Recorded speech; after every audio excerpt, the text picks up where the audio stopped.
ఓం అస్మద్గురుభ్యో నమ. ఓం నమో భగవతే వాసుదేవాయ. జై శ్రీమన్నారాయణ. మరీచి మొదలగు ప్రజాపతులందరి చేతను నమస్కరింపవాడును, వారికి కూడా నియామకుడును. ఆ హరికృపచే లభించిన జ్ఞానము గలవాడినే సమాధిచే నిపుణముగా యోగమును అభ్యసించియు మాయమును తన వశమునందు ఉంచుకొనిన ఆ పరమాత్మను ఎరుంగజాలను. అట్టి శ్రీహరి యొక్క శరణంనే నేను నమస్కరించుచున్నాను. శరణాగతులకు సంసారమును తొలగించినది శ్రీహరి చరణము, మంగళంను ప్రసాదించినది ఆ చరణమే, అందరిచే సేవింపదగినది శ్రీహరి చరణమే. ఆకాశమునందే వాయువు ప్రసరించుచున్నను ఎట్లు స్పృశించుటకు వీలు కాకుండా ఉండునో అట్లే శ్రీహరితో మాయ చేరియున్నను వారిని అంటలేకుండా ఉండును. నేను కానీ, మీరు కానీ, శంకరుడు కానీ, వాయుదేవుడు కానీ ఆ పరమాత్మ యొక్క సత్యమగు స్వరూపమును ఎరుంగలేము అనినచో ఇంకా ఇతర దేవతల సంగతి చెప్పవలన. దేవతలందరూ అతని మాయచే మోహమునందిన బుద్ధిగలవారులే. అట్టివారు అతని మాయను ఎట్లు అతిక్రమించగలరు? అందరూ అతని చేతనే గుర్తింపబడి మాయా వికారముగు శరీరమునే ఆత్మగా తలంచుచుందురు. తన ఆత్మనే ఎరుంగలేని వారు పరమాత్మను ఎట్లు ఎరుంగగలరు? ఆ భగవానుని అవతారమును, ఆ అవతారములలో చేసిన లీలలను చతుర్ముఖునడుగు నేను ఇతర దేవతలు కూడా గానము చేయుచుందుము. కానీ మేము కూడా అతని వాస్తవమైన రూపమును ఎరుంగజాలము. అట్టి భగవానునికి నమస్కరించుచున్నాను. ఆ భగవానుని గుణములను చేష్టితములను కీర్తించుటయే మాయను తరించుటకు ఉపాయము.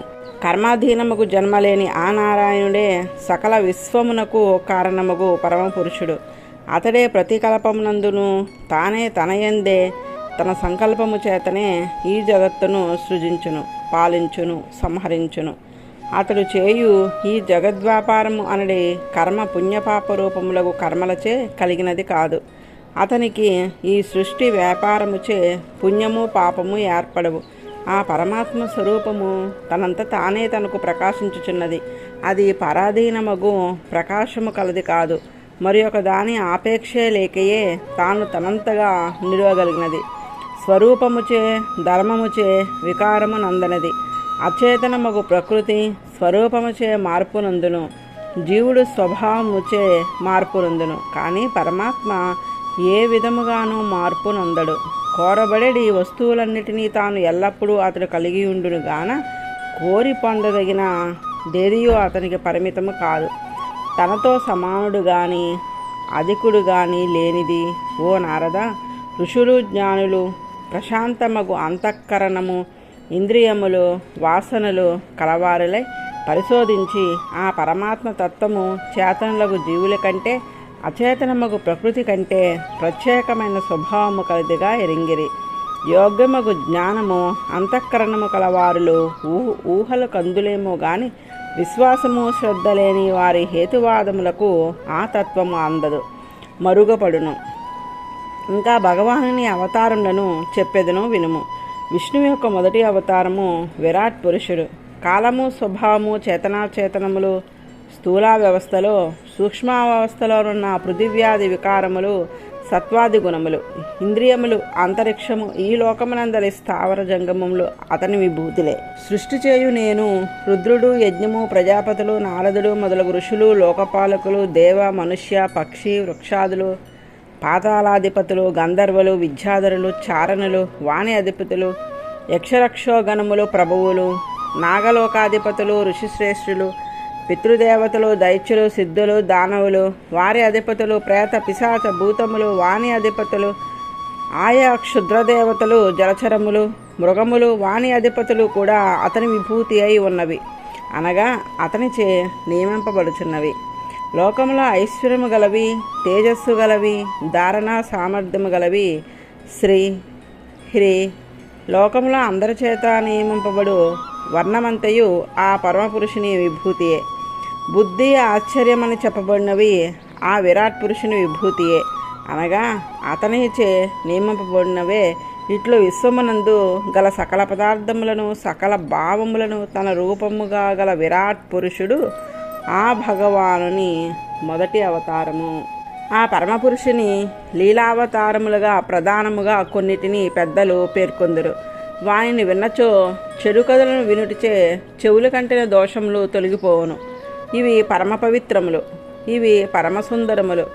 వానిని పానము చేయుటయే కర్తవ్యమని అవతారముల వృత్తాంతమును బ్రహ్మ నారదునికి చెప్పుచున్నాడు. నారదునకు బ్రహ్మ విరాట్ పురుషుని వర్ణించి పిమ్మట ఆయా అవతారములు ఎందుకు వచ్చినవో, ఏ కార్యములను చేసినవో, వానిలో ప్రధానమైనవి గుణములేవో చెప్పుచున్నాడు. ఒకనాడు భూమి మహార్ణవంలో మునిగిపోయాను. దానిని వెలికితీయుటకు సమస్త యజ్ఞములను అవయములుగా కలిగిన వరాహ రూపమును స్వామి స్వీకరించెను. భగవానుడు ఇట్టిదని చెప్పుటకు శక్యము కాని స్వరూపము స్వభావము కలవాడు. భూమిని ఎత్తుటకు సముద్రంలో వరాహ రూపమును ప్రవేశించి అచ్చట తనతో తలపడిన దితి పెద్ద కొడుకగు హిరణ్యాక్షుని ఇంద్రుడు పర్వతములను ఛేదించినట్లు చీల్చి వైచెను. తర్వాత రుచి అను ప్రజాపతి భార్యగు అకూతి అను ఆమె యందు సుయజ్ఞుడను కుమారుడుగా భగవానుడు జనించెను. ఆ సుయజ్ఞునకు యమములకు గుణములతో కూడిన యాములు అను పేరు గల 12 మంది దేవతలు దక్షిణ అను భార్య యందు జన్మించిరి. ఆ దక్షిణ కుమారులకు దేవతలతో కలిగిన ఆర్తిని తొలగించుటకు హరి అనే పేరు గలవాడై భగవానుడు అవతరించెను. స్వయంభూ మనువు ఇతనిని హరి అని పిలిచెను. దేవతలు ఆర్తిని హరించినవాడు కనుక అతనిని హరి అని వ్యవహరించిరి. కర్దమ ప్రజాపతి ఇంట అతని భార్యగు దేవహుతి ఎందు 9 తోబట్టువులతో కూడా కపిలుడిగా జన్మించెను. ఆ కపిలుడే తన తల్లియగు దేవహుతికి ఆత్మజ్ఞానము మోక్ష మార్గమును ఉపదేశించెను. ఆ జ్ఞానముచే ఆమె ఆత్మను మలినపరుచు దేహ సంబంధముచే కలిగిన గుణత్రయ సంపర్కమనడి మాలిన్యమును వీడి కపిలుడు చెప్పినట్లు మోక్షం పొందెను. భగవానుడు సంతానము కావాలని కోరిన అత్రి మహర్షికి అతని తపస్సు చే సంతృష్టి చెంది పరమపురుషుడగు నన్నే నీకు కుమారుడిగా వసంగుచున్నానని వసంగినాడు. ఇట్లు స్వయముగా భగవానుడే దత్తుడు అగుడిచే అతని పేరు దత్తుడాయను. అత్రి కుమారుడు కనుక ఆత్రేయుడు, అతడే దత్తాత్రేయుడు.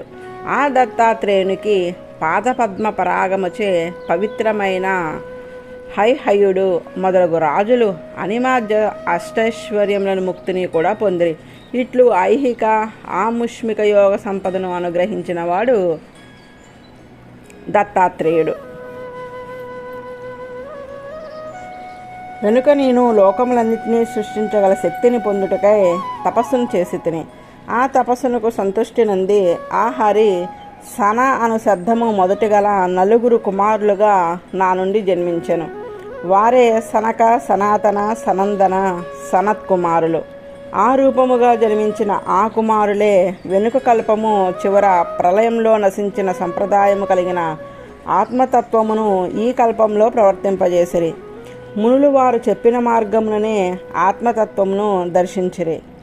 ధర్ముడు అనువానికి దక్ష ప్రజాపతి కుమార్తె మూర్తి అను నామయందు నారాయణుడు నరుడు అను 2 రూపములతో శ్రీహరి జన్మించెను.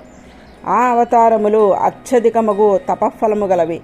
వారి తపస్సును భంగము చేయవలనని మన్మధుడు వారి పరివారము అప్సరసులు కూడా ప్రయత్నించి భంగపరచలేక భంగపడిరి. కామం దహంతి కృతినోనను రోషదృష్ట్యా రోషం దహంతయుతేన దహంత్య సహ్యం సోయం యదంతరమలం ప్రవిశన్ బిభేతి కామః కదన్ను పునరస్య మనః శ్రేయేతే. లోకములో రుద్రుడు మొదలగు కొందరు రోషముతో కూడిన కంటి నుంచి వెళ్ళిన అగ్నిచే కామమును దహింతురు. కానీ వారు తమ మనసును సహించుటకు శక్యము కాని రోషమును దహింపలేరైరి. కామమును దహించిన వారైనను రోషమునకు వశమగుచుందురు. కానీ ఆ రోషము భగవానుడగు నారాయణుని మనసును ప్రవేశించుటకు కూడా భయపడుచుండును. కామమును దహించిన రోషమే వాని మనసు చేరుటకు భయపడినప్పుడు ఆ హరి మనసున కామము చేరుటకు అవకాశము లేదు కదా.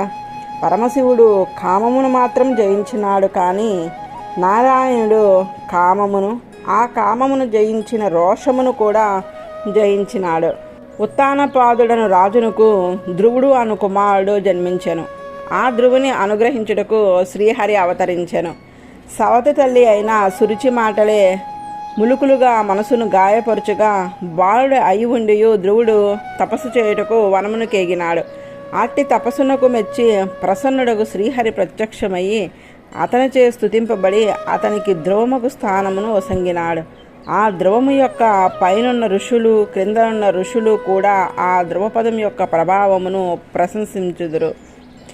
పూర్వము వేణుడు అను రాజు మర్యాదను ఉల్లంఘించి ప్రవర్తించుటచే బ్రాహ్మణుల శాపముచే అతని పౌరుషమును ఐశ్వర్యమును దహించి వైచరి. అట్టి తండ్రిని నరకంలో పడకుండా రక్షించుటకై అతని పుత్రుడకు పృథువు అను పేరుతో భగవానుడు అవతరించెను. అతడే భూమిని గోవుగా మార్చి ఈ భూమిపై నందు సమస్త పదార్థములను పిండెను. పృథువుచే కలిపినది కనుకనే ఈ భూమికి పృథివి అనే పేరు వచ్చెను. నాభి అనువాడు ఋషభుడు అను పేరుతో శ్రీహరి స్వయంగా తానే కుమారుడిగా జన్మించెను. కపిలావతారము వలె వృషభావతారము కూడా భగవదంశచే వచ్చిన అవతారము. ఈ ఋషభుడు నాభికి మేరుదేవికి జన్మించిన కుమారుడు. అతడే జరుని వలె యోగాభ్యాసం చేసెను. అతడు సర్వపదార్థములు భగవదాత్మకంగా దర్శించిన వాడొకటిచే తన మహిమల యందు తానే ప్రతిష్ఠితుడై ఉండెను. కానీ వేరొక దాని యందు ఆధారపడి ఉండేవాడు కాదు. ఇంద్రియ వ్యాపారములు ప్రశాంతములగుడిచే శబ్దాది విషయములందు సంగము లేనివాడై ఉండెను. భగవానుడే సాక్షాత్తుగా నేను సత్రయాగము చేసినప్పుడు ఆ యాగములో హయగ్రీవుడిగా ఆవిర్భవించెను.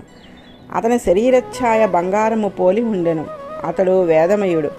అఖిల దేవతలకు అతడు ఆత్మ అయి ఉండెను. అతని నిట్టూర్పు నాసిక నుండి వెళ్ళినప్పుడు అదే పరిశుద్ధముకు వేదముగా ఆవిర్భవించెను. అతడు వేదములను ప్రవర్తింపజేసినవాడు. వేదవిహిత కర్మలచే ఆరాధింపబడువాడు. యజ్ఞములచే ఆరాధింపబడు దేవతలకు ఆత్మ అయినాడు కూడా హయగ్రీవుడే. ప్రళయకాలమందు వైవస్వతమనువుచే దర్శింపబడిన మత్స్యమూర్తి అయ్యి రాబో సృష్టికి ఉపయోగించు ద్రవ్యములను నిలుపుటకు భూమిని నిలిపినాడు. అతడే సమస్త జీవసమూహములకు నిలమైనవాడు. ఒకనాడు నా ముఖము నుండి జారిన వేదములను మరలా తెచ్చి నాకు వసంగినాడు. వేద మార్గములను ప్రవర్తింపజేసినాడు. అమృతము కొరకు దేవదానువులు క్షీరసముద్రమును మదించుచుండగా ఆ మందరమును కదలకుండా నిలుపుటకు భగవానుడు కూర్మరూపమును ధరించి దానిని తన వీపుపై నిలిపెను. ఆ మందర పర్వతము అతని వీపుపై తిరుగుచూ రాపాలుచుండగా కూర్మరూపియగు భగవానుడు సుఖముగా నిద్రించినాడట. ఆ పర్వతము యొక్క రాపిడిచే వీపు దురద తీరినదట. అంతటి పర్వతమును మోయుట అతని క్లేశజనకము కాదని దీనిచే తెలియచున్నది. దేవతలకు కలిగిన భయములను తొలగించినట్టు నృసింహ రూపమును భగవానుడే ధరించినాడు. భయంకరముగు కనుబొమ్మలు కదిలికిచే భీకరముగు కోరలతో ఆవులించిన నోటితో తనపై వచ్చి పలుచున్న హిరణ్యకశిపుని పట్టిలాగి తొడపై పడవేసుకుని గోళ్లతో చీల్చినాడు.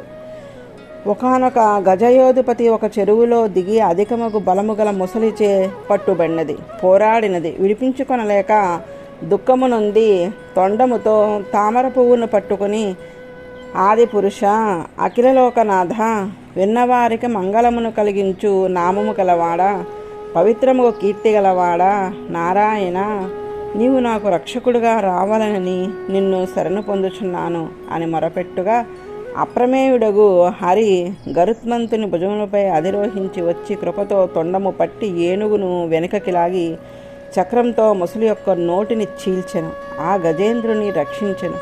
అతడే శ్రీహరి అను అవతారము. అదితి పుత్రుల్లో చివరివాడైన ఉపేంద్రుడిగా అదితి గర్భమున వామనుడిగా జన్మించినాడు. అదితి పుత్రుల్లో చివరివాడయి గుణములు చేవారి అందరికంటే అతడు అధికుడు. యజ్ఞములు చే ఆరాధింపబడువాడు అతడే. యజ్ఞభూమికేగి 3 అడుగుల భూమిని వసంగమని వామన రూపంలో బలిని ఆశించి స్వీకరించెను. తర్వాత 3 లోకములకు త్రివిక్రముడై ఆక్రమించెను. ఇట్లు యాచకుడే అడుగుటకు కారణమేమి? శాసించి బలి నుండి భూమిని గ్రహింపలేడా అను సంశయము కలగవచ్చును. కానీ ధర్మ మార్గమునందు ప్రవచించున్న వారి నుండి ఐశ్వర్యమును అపహరింపవలనని ఎంతటి సమర్థులకైనను యాచన తప్ప వేరొక మార్గము లేదు. బలి ధర్మ మార్గమున వర్తించుచున్నాడు. శ్రీహరి వేరొక మార్గము లేదని యాచించినాడు. యాచించి ఆయనను ధర్మ మార్గమున వర్తించు వానిని పదభ్రష్టుని చేయుట అనుచితము కదా అను శంక కలగవచ్చును. త్రివిక్రముని పాద ప్రక్షాళనము చేసి ఆ జలముతో తన శిరస్సును అభిషేకించుకుంట కంటే దేవసామ్రాజ్య పట్టాభిషేకము కూడా అతనికి అభీష్టం కాదు. బలి తాను ఆడిన మాటకు తిరుగుటకు అంగీకరించలేదు. భగవానునకు సహజముగా దాసభూతమైన తన ఆత్మను అతనిది అని ఎరింగి అతనికి అర్పించినాడు. శుక్రుడు వారించినను శపించినను తన శిరస్సును స్వామి పాదమునకు పీఠముగా వసంగి ధన్యుడైనాడు. ఆ భగవానుడే నీవు యోగ మార్గమును భగవద్ ఉపాసనను ఎరిగింపమని ప్రార్థింపగా హంసరూపమును దాల్చి నీకు మిక్కిలి ప్రేమతో భక్తి మార్గమును ఉపదేశించినాడు. భగవద్విషయకమగు భక్తి యోగమును ప్రకృతి కంటే వేరైన ఆత్మతత్వమును ప్రకాశింపజేయు జ్ఞానమును ఆ వాసుదేవుడే శరణమని నమ్మిన మీరందరూ ఎరంగి నేడు ఆచరించుచున్నారు. ఆయా మన్వంతరములలో ఆ భగవానుడే మనువంశంలో ఆ మన్వంతరమున పాలించిన మనువుగా అవతరించి తన ప్రతాపముచే తన ఆజ్ఞ ఆయన చక్రము దిక్కులలో ఎచ్చటను అడ్డులేనిదై సాగునట్లు చేయుచున్నాడు. గర్వించిన రాజులను శిక్షించుచున్నాడు. తన కీర్తిచే తన చరిత్రముచే సత్యలోకమందు కూడా విస్తరించినట్లు చేయుచున్నాడు. భగవానుడే లోకంలో ధన్వంతరిగా అవతరించి అధికముగు దుఃఖముతో బాధపడుచున్న రోగులకు తన పేరుని స్మరించుట చేతనే రోగములు పోవునట్లు చేయుచున్నాడు. ఆయుర్వేదమును లోకమునకు ప్రవర్తింపజేసినాడు. యజ్ఞములో తనకు భాగము లేకుండా పూర్వము దైత్యులు చేయగా దానిని మరలా పొందినాడు. మరణము లేని ఆయుస్సును పొంది ఉన్నాడు. బ్రాహ్మణులకు ద్రోహం చేయుచు వేదమార్గమును వీడి ప్రవర్తించుచున్న తన ప్రవర్తన చే నరకమును పొందుటకు తగి ఉన్న భూమికి కంటకప్రాయులకు క్షత్రియులను భగవానుడు పరశురాముడుగా అవతరించి దీర్ఘమగు తీక్షణమగు అంచుగల తన గండ్రగొడ్డలితో 21 మారు సంహరించెను. లోకమునకు దుర్మార్గులకు రాజుల పీడను తొలగించెను. దేవతలు ప్రార్థన చే అనుగ్రహించి ఆ భగవానుడే తన అంశతో 3 సోదరులుగా తాను రాముడుగా ఇక్ష్వాకు కులమందు అవతరించినాడు. తండ్రియగు దశరథుని ఆజ్ఞను పాలించినాడు. సీతా లక్ష్మణులతో వనమును ప్రవేశించినాడు. దశకంఠుడకు రావణుడు అతనితో విరోధించి నాశనమొందినాడు. శ్రీరామునకు సముద్రము మార్గము వసంగినది కాదు. ఆనాడు దారిని వసంగమని తీవ్రమగు కోపముతో ఎర్రనగు కంటితో శ్రీరాముడు చూడగా ఆ చూపునకు భయపడి సముద్రుడు గజగజ వణికెను, కలత చెందెను. రాముని కోపమునకు తాపమునందిన సముద్రంలో మొసలు పాములు మొదలగు జలచరములన్నీయు అధికమగు తాపమును పొందినవి. యుద్ధంలో రావణుని వక్షస్థలను తాకి ఇంద్రుని వాహనమగు ఐరావతను గజము యొక్క దంతములను పిండి అయ్యను. ఆ పిండి అయిన దంతములతో దిక్కులను రాయటచే ఆ దిక్కులన్నీ చల్లబడెను. దానిచే రాముని జయము లోకమంతా ప్రకటించబడెను. నాతో సమానుడెవరని రావణుడు విర్రవీగి శ్రీరాముని భార్యను అపహరింపగా యుద్ధంలో వాని ప్రాణమును తాను బాణములచే హరించినాడు.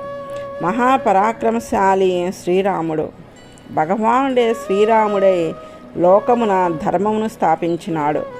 లోకములో రాజులు అసురు సంపదతో నిండి అసుర సైన్యములతో భూమిని పీడించుచుండిరి. భూమికి వారి వలన కలుగు క్లేశమును తొలగించుట కొరకు భగవానుడు తన కేశములలో తెల్లని దానిని నల్లని దానిని ఈ భూమిపై మానవుని రూపములతో అవతరింపజేసెను. తెల్లని కేశము యొక్క శక్తిచే అవతరించిన వాడు బలరాముడు, అతడు తెలుపు. నల్లని కేశం యొక్క శక్తిచే జన్మించిన వాడు శ్రీకృష్ణుడు, అతడు నలుపు. అట్లు భగవానుడు ఈ లోకంలో జన్మించి ఇతరులెవ్వరి చేతను గుర్తింపరాని విధముగా ప్రవర్తించుచు తన మహత్యమును ప్రకాశింపజేయు కార్యములను ఎన్నిటినో చేసినాడు. ఇచ్చట తెల్లని నల్లని కేశములు బలరామకృష్ణులుగా జన్మించిరి అనుట భగవాని శక్తి యొక్క వైభవమును ప్రకాశింపజేయటయే. ఇద్దరును ఒకసారియే అవతరించి ఒకరు తెల్లగా ఒకరు నల్లగా ఉండుటకు ఆ కేశంలో వర్ణములే కారణమని సూచించుచున్నది. అంతేకాని ఈ అవతారములు భగవదవతారములు కావు, కేశవ అవతారములు అనుకొనరాదు. కృష్ణస్తు భగవాన్ స్వయం కృష్ణుడు స్వయముగా భగవానుడే అని భాగవతములనే చెప్పబడి ఉన్నది కనుక ఈ 2 అవతారములు కూడా భగవదవతారములే. మిగిలిన అవతారములలో కొన్ని ఏదో ఒక్కొక్క కార్యమును నెరవేర్చుటకు వచ్చి ఆ పని నెరవేరగానే సమాప్తమైనవి. అందుకొన్ని ఆవేశావతారములు, కొన్ని అంశావతారములు. కానీ శ్రీకృష్ణ అవతారములు చాలా కాలము భూమిపై ఉండి మానవులను దిద్దుబాటు చేసినవి. ఇందు శ్రీరామావతారము పూర్ణావతారము, కృష్ణావతారము పరిపూర్ణ అవతారము. కృష్ణావతారంలో భగవానుడు ఎన్నో లీలను చేసి తాను పరమేశ్వరుడిని నిరూపించినాడు. బాలుడుగా ఉండియే పూతన ప్రాణములను తీసినాడు. 3 నెలల వయసులో పాదముతో శకటాసురుని తలక్రిందులు చేసినాడు. తల్లి కట్టిన రోలును లాయికొని పోవచ్చు, మ్రోకాలపై ప్రాకుచు ఆకాశంనకు అంటుచున్న 2 మధ్య చెట్ల మధ్య నుండి దూరి వాణ్ణి పికిలించినాడు. ఈ కార్యములు సామాన్యమైన బాలుడు చేయలేడు కదా. అందుచే అతడు పరమేశ్వరుడే అని ఎరింగిన వారు ఆనాడు గుర్తించినారు. వ్రేపలలో విషజలమును త్రాగి మోక్షనందిన పశువులను, పశుపాలకులను అనుగ్రహపూర్ణముకు చూపుని అమృతంగా ప్రసరింపజేసి బ్రతికించినాడు. యమున యందలి 1 మడుగులో విహరించుచు దానిని ఉన్న కాళేయుని తొలగించి శుద్ధి చేయవలని బలమగు విషముతో చరించుచున్న జిహ్వలు గల కాళేయుని దాని నుండి దూరముగా పోవునట్లు చేసినాడు. వీటి అన్నిటికంటే ఆశ్చర్యకరముగు కార్యము కార్చిచ్చుతో వనము కాలిపోవచుండగా ఆ వనంలో నిద్రించుచున్న గోపాలందరూ కనులు మూయడని వారి కనులు మూసి ఉండగానే ఆ అగ్ని నుండి వెలికి తెచ్చినాడు. ఇది అత్యాశ్చర్యకరముగు లీల. తల్లియకు యశోద రోటికి కట్టవలనని ఎన్ని త్రాళ్ళు తెచ్చినను పసివాని బొడ్డుకు చాలకుండట అత్యాశ్చర్యకరము. ఆమెయే ఒకనాడు ఆవలించుకున్న కుమారుని నోటిలో లోకములన్నిటినీ చూచి ఏమి వింత అని శంకించింది. కానీ దివ్యశక్తిని గుర్తించినది కాదు. శ్రీకృష్ణుడు బాణుడై ఉండి తన తండ్రి వరుణపాసంతో బంధింపబడగా విడిపించినాడు. మయుని కుమారుడగు వ్యోమాసురుడు కొండగుహలో గోపాలకులను దాచి ఉంచగా వారిని విడిపించినాడు. తన్ను అనుసరించి తిరుగు ఏ విధమైన సాధనము లేక పగలు దైమదంతిన వ్యాపారములు చేసుకునుచు రాత్రి నిద్రించుచు కాలము గడిపిన గోపికలందరూ నిరతసానంద లోకమును పొందించిన వాడు అతడే. మోక్షనందులకు యజ్ఞదాన తపస్సులు సాధనములు కావని తన్ను ప్రేమతో అనుసరించుటే సాధనమని నిరూపించినాడు. 7 ఏండ్ల వయసులో గోపాలకులు చేయవలసిన ఇంద్రియాగములను వద్దని మాన్పించి ఆ యజ్ఞంలో అర్పించు బలిని గోవర్ధన పర్వతమునకు అర్పింపజేసినాడు. ఇంద్రునికి ఆగ్రహము కలిగింది. శిలావర్షమును కురిపించినాడు. అప్పుడు 7 రోజులు దాని క్రింద గోవులను గోపాలకులను వ్రజమునంతను నిలిపి ఒంటి చేతితో పుట్టగొడుగును ఎత్తినట్లు గోవర్ధనమును ఎత్తి కదలక నిలిచినాడు. ఎంత ఆశ్చర్యము! భగవానుడు కాక ఇటు ఎవరు చేయగలరు? వెన్నెలచే ప్రకాశించుచున్న రాత్రివేళ బృందావనమును క్రీడించుచు మధురముగా గానము చేయుచు తన గానముచే పరవశులై ఉన్న గోపికలను హరించిన శంఖచూడిని శిరస్సును ఛేదించినాడు. ఇంతేకాదు ప్రలంబుడు, ధేనుకుడగు గార్ధము, బకాసురుడు, స్వరూపమున ఉన్న కేసి, అరిష్టుడు, చానూర ముష్టికులు, అన్నడి మల్లులను, కువలయ పీడము అనడి ఏనుగు, కంసుడు, కాలయవనుడు, నరకాసురుడు, పౌండ్రకుడు, ద్వివుదుడు, వానరుడు, దంతవక్త్రుడు, 7 ఎద్దులు, శంభరుడు, విధూరదుడు, రుక్మి మొదలగు వారెందరో స్వామిచే చంపబడి వాని అనుగ్రహముచే శాశ్వతమగు పరమ పదము నందిరి. కురుక్షేత్ర సంగ్రామమున ధనసులను దాల్చి పాండవులను ఎదిరించుటకు నిలిచిన కాంభోజ మత్స్య కురు కేకయ శృంజయాది దేశపు రాజులను ఎందరనో బలభద్రుడు, భీముడు, అర్జునుడు మొదలగు వారిని మిషగా కల్పించి భగవానుడు అస్తమింపజేసినాడు. ఈ విధముగా సాక్షాత్తు భగవానుడే శ్రీకృష్ణునిగా అవతరించి మనుష్యులతో సమానముగా ఉండి ఏ రూపమున ఉన్ననో తన సామర్థ్యము తరుగునది కాదని మారునది కాదని నిరూపించినాడు. కాలప్రభావముచే మానవుల బుద్ధి సంకోచమునందినది. ఆయుర్దాయములు తగ్గి ఉండుటచే వేదమునంతను ఎరుంగుట వారికి సాధ్యము కాదని ఆ వేదమును అందరకు అందునట్లు యుగమునకు తగునట్లుగా శాఖలుగా విభజించుటకు వ్యాసుడుగా భగవానుడే అవతరించినాడు. వైదిక మార్గమును అనుసరించి శ్రోత్రియులను మైడు నిర్మించిన ఎరుంగజాలని వేగము గల 3 పట్టణములుగా ఉన్న రాక్షసులను సంహరించుచుండగా వారి బుద్ధులను అధర్మ మార్గంగా ప్రవర్తించినట్లు చేయుటకు ఆ భగవానుడే బుద్ధ రూపమున అవతరించి ధర్మము వలె కనిపించు పాషాండ మతమును ప్రకాశింపజేసినాడు.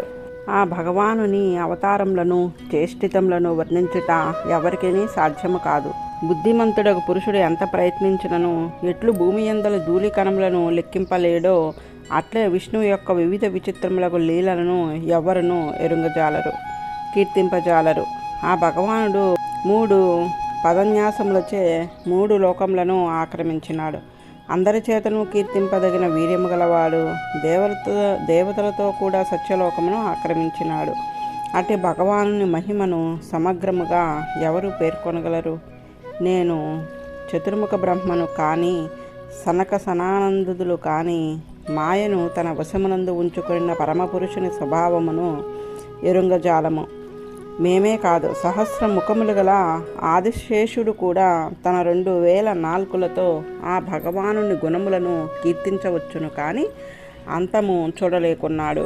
ఇట్టి అపరిచ్ఛిన్నమగు మహిమగల భగవానుని మాయను తరించి భగవత్ స్వరూప స్వభావములను ఉన్నవానిని ఉన్నట్లుగా ఎరుంగజాలిన వారు ఆ భగవానుని అమాయకంగా ఆశ్రయించి అతని దయకు పాత్రులగు వారే. అట్లు భగవానుని పరిపూర్ణంగా శరణాగతి చేసిన వారికి కుక్కలో నక్కలో తినడి ఈ శరీరమునందు నాది నేను అను మోహముండదు. ఇట్లు భగవంతుని శరణు పొంది భగవాన్ని యోగమాయను ఎరుంగగలిగిన వారము మనమే. భగవానుని అనుగ్రహముచే నేను, రుద్రుడు, నా పుత్రులగు నారద, సనక సనానందులు, ప్రహ్లాదుడు, స్వయంభువ, మనువు, ఆయన భార్యకు శతరూప, ధ్రువుడు అనువారము మాత్రమే భగవానుని మాయను ఎరుంగజాలిన వారము.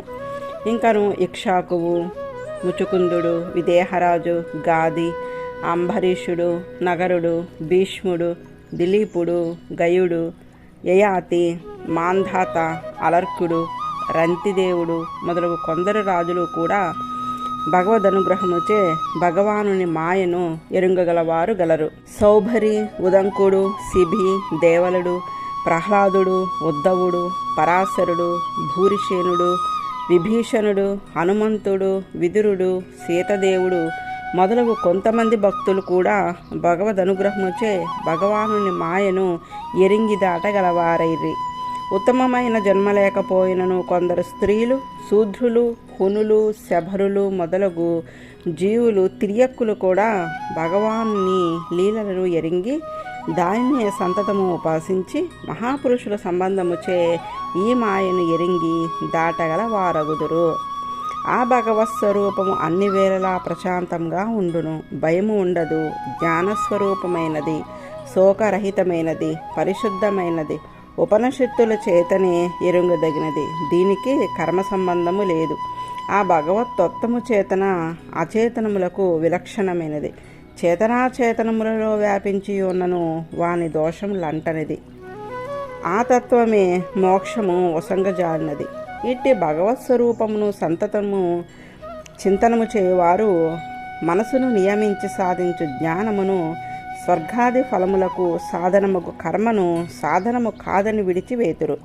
వర్షముగా వసంగు ఇంద్రుడు జలములు తన ఆధీనములే ఉండుటిచే ఆ జలమును పొందుటకు సాధనముకు బావిని త్రవ్వుటకు అవసరమైన గున్నపుము మొదలగు సాధనమును ఎట్లు పారవేయను అట్లే భగవచ్చింతనము చేయువారు ఇతర సాధనములను విడిచివేతురు. మనము చేయు కర్మలన్నిటికీ ఫలమునిచ్చువాడు భగవానుడే. స్వర్గాదులను వసంగడి ఇంద్రాదులకు కూడా అతడు ఆత్మ అయి ఉండి ఆ ఫలములను వసంగగలవాడు అతడే. భగవానుని భుజించిన వారికి ఐహిక ఫలములు, అముష్మిక ఫలములు, మోక్షము కూడా భగవానుని వల్లనే సిద్ధించును. కావున వారు వేరొక ఉపాయమును ఆశ్రయించరు. ఇట్లు నారదుడు అడిగిన ప్రశ్నకు సమాధానముగా చతుర్ముఖ బ్రహ్మ భగవత్ స్వరూపమును, అవతారములను వివరించినాడు. ఇంకను ఇట్లు చెప్పుచున్నాడు: నారద, భగవాను గూర్చి నీకు సంగ్రహముగా తెలియజేసితిని. ఇంకను సంగ్రహముగా చెప్పేదను వినుము. లోకములో చేతనాత్మకు మనకు ఇష్టమైన భావించుచున్న వస్తువులు ఏవి ఉన్నవో అవి అన్నీ భగవంతుడు ఆత్మగా గలవే. అతడు ఆత్మగా లేక తాను స్వతంత్రంగా ఉండగలిగిన వస్తువేదియూ లేదు. ఇది భగవానుడు నాకు చెప్పిన భాగవతము. దీనిని విస్తారంగా లోకములకు అందింపుము. సకల వస్తువులకు ఆధారముగు వాడును, సకల వస్తువులకు ఆత్మ అగువాడును అగు భగవాని యందు మానవులకు భక్తి కలుగునట్లు ఈ భాగవతమును వర్ణింపుము. ఈ మనుష్య జన్మమునందు మనము చేయు ఏ వ్యాపారమైనను భగవానునికి సంతుష్టిని కలిగించే విధముగా ఉండనిచో ఆ వేపము నిరర్ధకము. ధర్మార్థ కామములు భగవత్ ప్రీతికారకములు కానినాడు అవి సస్వరములు, వానిచే ప్రయోజనము లేదు. నస్వరములు, వానిచే ప్రయోజనము లేదు. వర్ణాశ్రమ ఆచారములు, దానములు, తపస్సు, పాండిత్యము అన్నవి ఎన్ని ఉన్ననో మోక్షప్రదులకు శ్రీకృష్ణుని యందు భక్తి కలుగనచో వాని వలన ప్రయోజనము లేదు. భక్తి ఒక్కటే సమస్త పాపములను నశింపజేయనది. ఆ సర్వేశ్వరుని వశవర్తి యొక్క మాయ అనబడి ప్రకృతి యొక్క స్వరూపమును వర్ణించితిని. దీనిని వినినవారు, విని ఆనందించిన వారు మాయ ఆవరించని మనసు గలవారలై మోహమునందక శాంతి నొందుదురు. పరీక్షిత్తు సుఖయోగిని మరలా ఇట్లు ప్రశ్నించుచున్నాడు. పరమాత్మ దర్శనము చేసిన నారదుడు చతుర్ముఖ బ్రహ్మచే ప్రేరణ చేయబడిన వాడై సత్వరజ స్తమోగుణములు అంటని భగవానుని గుణములను కీర్తించుటకు ప్రేరణ చేయబడిన వాడై ఎవరెవరికి ఏ ఏ ప్రశ్నలకు ఏ విధముగా సమాధానములు చెప్పానో వివరంగా ఎరిగింపకోరుచున్నాను. ఆశ్చర్యకరమగు శక్తిగల భగవాన్ యొక్క కథలు లోకమునకు మంగళమును కలిగించినవి. మహానుభావ, సకలాంతర్యామి ఆ శ్రీకృష్ణుని యందు ఈ కథలను వినుటిచే మనసు నిలిచి ఇతర విషయముల యొక్క సంఘమును వీడి ఈ శరీరమును విడవగలవాడునగుదును. భగవానుని కథలను గుణములను అల్పకాలమైనను శ్రద్ధతో వినచో భగవానుడు మనసులో ప్రవేశించి ఇతర విషయముల స్మరణ లేకుండా చేయును. శ్రవణముచే కర్ణరంధ్రముల ద్వారా తన భక్తుల హృదయ పద్మమును ప్రవేశించిన శ్రీకృష్ణుడు శరత్కాలమున నీటిలోని మాలిన్యమును తొలగించి నిర్మలతత్వమును కలిగించినట్లు పాపములు పోగొట్టి నిర్మలుని చేయును. అట్లు పరిశుద్ధమైన మనసు గల పురుషుడు శ్రీకృష్ణ పాదసేవనమును వీడడు. క్లేశములన్నీ వీడిన వాడై పై దేశములలో తిరిగి తిరిగి బడలి ఇంటికి చేరిన వాడి వలె హాయిగా ఉండును. భగవానుడు సహజముగా భౌతికములకు దోషములు అంటరివాడు. అతడు కూడా మనవంటి దేహము పొంది శ్రీకృష్ణుడిగా వచ్చినాడు. శరీరము పంచభూతములతో నిర్మితమగును కదా. జీవుని శరీరము వలె పరమాత్మని శరీరము కూడా అట్లే ఏర్పడినదా. జీవునకు కర్మవశమున శరీరము కలుగుచుండును. భగవానుని శరీరము కలుగుటకు కారణమేమి? ఏమియూ లేకనే శరీర సంబంధము కలుగునా? లోకములన్నీయు జగదాకారముకు పద్మముగా ఉండి స్వామి నాభి నుండి ఆవిర్భవించినవి కదా. ఈ సర్వలోకములకు ఆధారభూతులకు పరమాత్మ పరిమాణము ఎట్టిది? సమస్త భూతములకు నియామకుడకు భగవానుని నాభి పద్మము నుండి జన్మించిన చతుర్ముఖ బ్రహ్మ ఈ భూతములన్నిటినీ సృజించుచున్నాడు. అతడు ఆ భగవానుని విరాట్ రూపమును దర్శించినాడు. అట్టి భగవానుడు ఈ సకల విశ్వం యొక్క సృష్టి స్థితి లయములకు కారణభూతుడు, మాయను నియమించువాడు, సకల గుణాశ్రయుడు. ఈ గుణములన్నిటినీ అతిక్రమించి జగద్వ్యాపారమును మాని ప్రళయంలో ఎచ్చట పరుండి ఉండును. ఈ లోకములు లోకపాలురు పూర్వకల్పంలో ఉన్నట్లుగానే చతుర్ముఖుని అవయవముల నుండి కల్పింపబడినవని వింటిమి. కల్పము అవాంతర కల్పము అనునవి ఎంత పరిమాణము గలవి? కాలం యొక్క భాగములేవి? భూతకాలము, వర్తమాన కాలము, భవిష్యత్ కాలము అని అవి విభజించబడినవి కదా. కాలము ఎట్లు గ్రహింపబడును? దేవ పితృ మనుష్యాదుల యొక్క ఆయువు పరిమాణం ఎంత? సూక్ష్మమగు నిమిషము మొదలు కాల పరిమాణములో పెద్దగా ఎన్నబడు సంవత్సరము వరకు ఎట్లు లెక్కింపబడుచున్నది. కర్మలచే అనుభవింపబడు ఫలములు ఏ ఏ విధముగా ఉండును? కర్మలకు ఫలములను దేవతలు ఎట్లు ఏర్పాటు చేయుదురు? సత్వాది గుణముల యొక్క ఆ గుణములు గల జీవుల యొక్క పరిణామ కారణమేమి? జీవులు దేవాది శరీరములను స్వీకరించటలో కారణమేమి? పర్వతములు, భూమి, పాతాళము, ఆకాశము, దిక్కులు, గ్రహములు, నక్షత్రములు, నదులు, సముద్రములు, ద్వీపములు మొదలగు స్థానములు ఎట్లు బయల్పడినవి? ఈ అండకోశం యొక్క ప్రమాణం ఎంత? దీనికి బాహ్యంగా ఉండు ఆవరణమేమి? వీనిని అన్నిటినీ వివరింపగోరుచున్నాను. అంతేకాక మహాపురుషులకు భగవద్భక్తుల చరిత్రలను, వర్ణ ఆశ్రమ స్వరూప స్వభావములను, యుగముల పరిమాణమును, ఆయా యుగములలో ఏ ధర్మము పాలింపబడినదో దానిని, ఆ యుగముల్లో భగవానుని అవతారముల వృత్తాంతమును ఎరిగింప ప్రార్థించుచున్నాను. మనుష్య మాతృడు ఆచరించవలసిన ధర్మమేమి? వర్ణాశ్రమములను బట్టి వారు ఆచరించవలసిన ధర్మములు ఏవి? ఆయా వృత్తులలో జీవించడి వారి ధర్మములు ఏవి? పరిపాలించడి రాజర్షుల ధర్మము ఏమి? తత్వములు ఎన్ని? వాణి స్వరూపం ఏమి? పరమపురుషుని ఆరాధించుట ఎట్లు? ప్రకృతి కంటే వేరైన ఆత్మస్వరూపం ఎరింగడి జ్ఞానయోగం ఎట్టిది? అనిమాది యోగములు సాధించిన యోగుల స్వరూపమేమి? వారి శరీరము ఎట్లు పతనమగును? వేదములు, ఉపదేశములు, ఇతిహాస పురాణముల స్వరూపమేమి? సర్వభూతముల యొక్క అవాంతర ప్రళయము, స్థితి సంహారము ఎట్లు జరుగును? వైదిక కర్మలను, స్మృతి విహితలమగు కర్మలను, కామ్య కర్మలను ఆచరించుటలోని విధములు ఏవి? కొంత కర్మను పరలోకంలో అనుభవించి కర్మశేషంతో పరలోకము నుండి జారిన వారు ఎట్లు మరలా జన్మలనెత్తుదురు? పాషాండ ధర్మము ఎట్లు వెలిసినది? జీవుడు బంధమునందుట, మోక్షమునందుట ఎట్లు జరుగును? మోక్షము నొందినప్పుడు జీవుడు ఎట్లుండెను? స్వతంత్రుడకు భగవానుడు తన వశవర్తియగు మాయతో ఎట్లు క్రీడించును? ఆ మాయను దూరంగా వదిలి దాన్ని తాను చూచుచూ ప్రళయంలో ఉదాసీనుడే ఎట్లుండును? నేను అడిగిన విషయంలో అన్నీయు నువ్వు ఎరుంగజాలినవి. రహస్యము అయినను నాకు ఎరిగింప ప్రార్థించుచున్నాను. ఆహారము లేక నా ప్రాణములు కలతరందుచున్నవి. కానీ నీ వలన భగవత్ కథామృతమును పానము చేసినచో నా ప్రాణములకు వ్యాకులత తగ్గును. భగవానుడు జ్ఞానస్వరూపుడు. అతనికి ప్రకృతి సంబంధము లేదు. మాయ అతనిచే నియమింపబడినది. జీవునికి శబ్దాది విషయములను అనుభవింపజాలిన శరీర సంబంధము పరమాత్మచే నియమింపబడు మాయ లేనిదే జరగదు. స్వప్నంలో ఒక్కడే పురుషుడు పరుండి ఎన్నో రథములను, గుర్రములను, పట్టణములను చూచును. అవి భగవాన్ యొక్క విచిత్రమగు శక్తిచే జీవుని కర్మానుభవముకై ఎట్లు సృజించబడుచున్నవో అట్లే జాగ్రత్తావస్థలో కూడా శరీర సంబంధము జీవునకు వాని కర్మానికి అనుగుణముగా పరమాత్మ సంకల్పము చేతనే జరుగుచున్నది. జీవునకు ప్రకృతిచే తన స్వరూపము, పరస్వరూపము మరుగుపడును. అందుచే అతనికి ప్రాకృతములగు విషయములందు అనుభవింపదగినవి అని బుద్ధి కలుగును.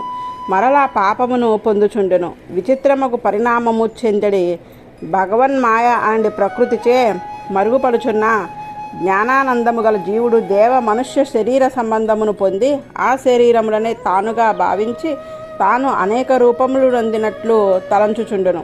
సత్వాది గుణములచే జనించడి శబ్దాది విషయములను ఆసక్తితో నేను అనుభవించుచున్నాను. ఈ అనుభవము నాది అనే భావనతో అనుభవించుచు బంధము నొందించుచుండును. కాలమునకు ప్రకృతికి అవ్వలిదగు జీవుని అపహత పాపాత్మము మొదలగు 8 గుణములు ఎప్పుడూ ఆవిర్భవించునో తాను పరమాత్మచే నియమింపబడి వాని కొరకే ఉపయోగించబడి వాడనని తెలియనో అప్పుడు అహంకార మమకారములు తొలుగును. ప్రకృతికి కాలమునకు వసుడుగాక ఉండును. అప్పుడు శబ్దాది విషయములను అనుభవించవలనడి ప్రవృత్తి నివర్తించును. ఇట్లు తనను తాను ఎరింగి తనకు ఆత్మ అయి నియమించే పరమాత్మ యొక్క అనుభవముచే నిరతిశయానందము అనుభవించున్నాడు. శబ్దాదుల యందలి ఆసక్తి తగ్గును. భగవానుని శరీరము జీవుడు దాల్చిన శరీరము వలె ఉండును గాని అది కాలమాయ వశమైన కర్మాధీనమైన దేహము కాదు. అది అప్రాకృతము. తనంత తాను భగవానుడు స్వీకరించిన దివ్య విగ్రహము. ఈ జీవుని కంటే భిన్నమగు పరమాత్మ స్వరూపమును యథార్థ స్వరూపమును చతుర్ముఖునకు ఎరింగించుటకు తన రూపమును అతనికి చూచుచూ సత్యమగు ఏ వాక్యములను భగవానుడు తెలియచేసెనో వానిని నీకు తెలుపుదును. పూర్వము వెష్టి జగత్తును సృష్టించిన ఆదిదేవుడగు చతుర్ముఖుడు తాను పుట్టిన చోటుగా నాభీ పద్మమున కూర్చుండి దానికి ఆధారమేమో తెలుసుకున్నవలనని ఆలోచించుచుండెను. కానీ జగద్రచనా విధానము అతనికి తెలియలేదు. దానిని ఆలోచించు నాభీ పద్మమునే కూర్చుండెను. ఆ నీటిలో నుండి 2 అక్షరములు అతనికి వినపడెను. తకారము పకారము తప అను అక్షరములు వినబడెను. ఆ తపస్సు భౌతిక సంపదలపై మమకారమును వీడిన మునులకు ధనము. ఈ అక్షరములు వినపడినవి గాని వాటిని పలికినవాడు కనపడలేదు. చూడవలనని దిక్కులు చూచినాడు. అక్కడ తన స్థానమగు పద్మమందు కూర్చుని ఎవరో తనను నియమించినట్లు తోచి తాను తపస్సు చేయ సంకల్పించినాడు. సకల లోకములను జ్ఞాననేత్రమును ప్రకాశింపజేయు తపస్సు 1000 దివ్య వర్షములు చేయుచునే ఉండును. తపస్సు చేయువారిలో అంతకంటే తపస్సు చేయువారు లేరు. అందుచే అతనికి అమోఘమగు దర్శనం ఏర్పడును. అతడు ప్రాణవాయువును మనసును ఇంద్రియములను జయించిన వాడయ్యను. అట్టి తపస్సుచే భగవానుడు సంతుష్టి నందినాడు. అంతకంటే పరమైన లోకము వేరొకటి లేదు అని తన లోకము ఆ చతుర్ముఖులకు చూపినాడు. అచ్చట అవిద్య మొదలగు క్లేశములు లేవు. ఆ పరమాత్మకు తాము శరీరభూతలమని, ఆ పరమాత్మనే తమకు ఆత్మగా నిత్యము దర్శనము చే జ్ఞానాదికులు అచ్చట అధివసించి ఉండిరి. ఆ లోకమున రజస్తమస్సులు లేవు. రస్తమస్సులతో కూడిన సత్వగణమునుచట ప్రవర్తించదు. శుద్ధ సత్వమే అచ్చట ఉండెను. అచ్చట కాలము తన ప్రభావమును చూపి వస్తువులను పరిణమింప చేయలేదు. సత్వరజస్తమో గుణములు లేని ప్రకృతి అచ్చట ఉన్నది. అది అప్రాకృతము. అందుచే ఆ లోకము మాయా పరికల్పితము కాదు. అచ్చట భగవంతునికి పరిచర్య చేయువారు భగవంతునే సేవించుచూ ఉందురు. వారందరూ భగవానుని వలె నల్లని వర్ణము గలవారు, ప్రకాశించెడివారు, తామరపూ రేకులు బోలిన నేత్రములు గలవారు, పీతాంబురులను దాల్చినవారు, కాంతి గలవారు, అత్యంత సుకుమారులు, మనులు పొదిగిన బంగారు ఆభరణను దాల్చినవారు, లావణ్యము గలవారు, పగడము వంటి వర్చస్సు గలవారు, ప్రకాశించుచున్న భవన శ్రేణులతో ఆ లోకమంతయు నిండి ఉన్నది. అందు ముక్తులు నిత్యులు ఉందురు. ఆ భవనములలో యోగ్యులకు స్త్రీలు మేఘంలో మెరుపు మెరిసినట్లు మెరియుచుండిరి. లక్ష్మీదేవి రూపుదాల్చి ఉన్నదే ఆ భగవానుని పాదములకు తన విభూతులకు భూనీలదేవి సమూహముతో పూజను చేయుచున్నది. ఆమె ఊయలలో ఊగుచుండగా చిలుకలు, కోకిలలు, తుమ్మెదులు ఆమె వెంటనంటి ఆమె గుణములను పాడుచుండెను. ఆమె భగవానుని చేష్టితములను ధ్యానము చేయుచుండెను. అట్టి దివ్యలోకమున చతుర్ముఖ బ్రహ్మ లక్ష్మీపతిని దర్శించెను. అతడే యజ్ఞపతి. యజ్ఞములను నిర్వహించువాడు, ఆరాధింపబడువాడు, ఫలములకు వసుంగువాడు అతడే. చేతనాత్మకమగు జగత్తుకు స్వామి అతడే. సత్యధర్మములందు నిష్ట కలిగిన భక్తులకందరకు ప్రభువు ఆయనే. సునందుడు, నందుడు మొదలగు సభాపతులచే అతడు సర్వదా సేవింపబడుచుండెను. తన సేవకులను అనుగ్రహపూర్ణమగు చూపులతో చూచివారికి అమృతము వంటి ఆనందమును ప్రసాదించుచుండెను. ప్రసన్నమగు మందహాసము, ఎర్రని నేత్రములు, సుందరమగు ముఖము, లక్ష్మీదేవి అధిష్ఠించిన వక్షస్థలము అతడు కలిగి ఉండెను. అతడు ఉత్కృష్టమగు ఆసనమును అధిష్ఠించి ఉండెను. తత్వములకు అధిష్టాన దేవతలకు శక్తులచే పరివృతుడై ఉండెను. సకల ఐశ్వర్యములచే సేవింపబడుచుండెను. ఐశ్వర్యము సంసారుల ఎడ అనిత్యముగా కనపడును, కానీ సర్వేశ్వరుని వద్ద అవి అన్నయూ నిత్యములే వెలిసినట్లుండును. అట్టి సర్వనియంతయగు పరమపురుషుని చతుర్ముఖ బ్రహ్మ దర్శించెను. ఆ భగవాన్ని దర్శనముచే ఆనందము వెళ్ళి విరిసెను. హృదయమంతయు ఆనందంతో నిండి ఒడలు గగుర్పొడుచెను. ప్రేమ నిండిన కన్నులు బాష్పములు జాలువారెను. పరమహంసలచే భక్తి మార్గముచే ఏ పాదపద్మము పొందబడునో అట్టి భగవత్ పాదాంభుజంను నమస్కరించెను. ఆ పరమపురుషుడు ప్రజలను సృష్టించు కార్యమునందు నియమింపబడువాడును, తన ఆజ్ఞను పాలించువాడును, తన యందు ప్రీతి గలవాడును అగు ఆ బ్రహ్మను తన చేతితో స్పృశించుచు సంతుష్టమైన మనసు గలవాడై మందహాసంతో ప్రకాశించు వాక్కుతో ఇట్లు పలికెను. ఓ వేదగర్భుడా, సృష్టి చేయవలనని కోరి నీవు చేసిన తపస్సునకు నేను సంతోషించినాను. కేవలము బాహ్యముగా లోకమునకు కనపడటకు మాత్రం యోగము చేయు యోగులకు నా దర్శనము లభింపదు. వరములను వసంగజారిన నా నుండి వరమును కోరదలచిన నీకు మంగళముగాక. పురుషుడు శ్రమలందుట అవధి నా దర్శనమే. నా దర్శనము అయిన తర్వాత ఇక వారికి శ్రమ ఉండదు. నేను ఉండెడి వైకుంఠమనడి లోకమున నా సంకల్పముచే నీవు దర్శించితివి. నా ప్రేరణ చేతనే నీలో తపస్సు చేయవలనడి ప్రవృత్తి కలిగినది. నీవు సృష్టి చేయుటకు తోచక శోకించుచుండగా నేను నీకు తపహ అన్న మాటను వినిపించ చేసితిని. దానిని విని నీవు తపస్సు చేసితివి. తపస్సు నా హృదయమున పరిపూర్ణంగా వశపరుచుకుని జాలినది. తపస్సే నా స్వరూపము. ఆ తపస్సు చేతనే ఈ విశ్వమును పాలించుచున్నాను. నా జ్ఞానమే తపస్సు, అదే నా ప్రభావము. భగవానుడు ఇట్లో పలుకుగా బ్రహ్మ ఇట్లో పలుకుచున్నాడు. హే భగవాన్, నీవే సర్వభూతములు హృదయంన అధివసించి ఉండువాడవు. ప్రాణకోటి ఇంద్రియములతో చేయు వ్యాపారములను దర్శించువాడవు. నీ జ్ఞానమునకు అవరోధము ఉండదు. అందుచే నీవు ఎవరు ఏమి చేయదలిచినను ఎరుంగగలవాడవు. నాథా, నేను ప్రార్థించుచున్న కోరికలు నీవు పూరింపగలను. పరమగు దివ్యాత్మ స్వరూపమును, దానికంటే తక్కువదగు చేతనాత్మకమగు తత్వములను, కర్మాధీనమగు పాకృత రూపము లేని నీ యొక్క 2 రూపములను ఎరుంగదగిన బుద్ధిని నాకు అనుగ్రహింపము. నీవు అనేక విధములకు శక్తులతో ఈ విశ్వమును ఆశ్చర్యకరమగు సహజ శక్తిచే నీవే నీ రూపముగానే సృజించుచు దానినే ఒకప్పుడు సంహరించుచు మరలా కొంతకాలము నిలిపి మరలా సంహరించుచు క్రీడించుచున్నావు. సాలెపులుగు తనలో మరుగుపడి ఉన్న ద్రవముచే గూటిని నిర్మించి అందులో తానుండి మరలా దాన్ని తాను ఎట్లు గ్రహించునో, నీవు కూడా అట్లే ఈ విశ్వమును నీవు నీ నుండి వెలికి తెచ్చి నిలిపి మరలా లోనికి గ్రహించుచున్నావని ఎరుంగగలిగిన బుద్ధిని నాకు అనుగ్రహింపము. నీవు నాకు నేర్పిన విధమున ప్రజా సృష్టిని పరాకులేక చేసేదను. నీ అనుగ్రహము వలన ఈ సృష్టి చేయుడిచే నాకు ఏ విధమైన బంధము కలగకుండానట్లు నీవు అనుగ్రహింపము. నీవు నన్ను మిత్రుని స్పృశించినట్లు స్పృశించి ఆదరించేతివి. నీ అనుగ్రహముచే ఈ ప్రజా సృష్టి కార్యమునందు పొరపాటు లేక జీవులను ఉత్తమ మధ్యమ అధమ భేదములతో విభజించి సృష్టించెదను. కానీ సృష్టి చేయుచున్న వాడను నేను అనే అహంకారము నాకు కలగకుండా నీవు అనుగ్రహించవలెను. ఇట్లు చతుర్ముఖ బ్రహ్మ ప్రార్థించగా పరమరహస్యమగు ఎరుంగదగిన జ్ఞానమంతయు నిగూఢముగా చేరియున్న విజ్ఞానంతో కూడిన శాస్త్రమును రహస్యమును చతుర్ముఖ బ్రహ్మకు శ్రీ భగవానుడు ఉపదేశించెను. భగవానుడు ఉపదేశించిన ఆ విజ్ఞాన శాస్త్రమే భాగవతము. ఇది 4 శ్లోకములుగా ఉపదేశించెను. శృతులలో నేను జ్ఞానస్వరూపుడను, జ్ఞానమును గుణము గలవాడును అని చెప్పబడి ఉన్నది. నేను దేశకాల వస్తువులచే పరిచ్ఛేదింప వీలు కాని వాడనని శృతి చెప్పుచున్నది. జ్ఞానము బలము క్రియ నాకు స్వాభావికములని శృతి చెప్పుచున్నది. నేను ఎట్టివాడనో, ఎట్టి రూపము గలవాడనో, ఎట్టి గుణములు గలవాడనో, ఎట్టి కర్మ చేయువాడనో నీకు స్పష్టంగా తెలియగలదు. చేతనాచేతనములగు ఈ జగత్తు అంతయు నా రూపము. వాటికి గల కాఠిన్యము మొదలగు గుణములన్నీయు వాని ద్వారా నా గుణములై భాషించును. జగత్ సృష్టి స్థితి లయములు నా వ్యాపారములు. ఇట్లు నా స్వరూపమును రూపమును గుణములను విభూతులను ఎరింగడి తత్వజ్ఞానము నా అనుగ్రహము వలన కలుగుగాక. 2వ శ్లోకము. నా స్వరూపమును సంగ్రహముగా తెలియజేయుచున్నాను వినుము.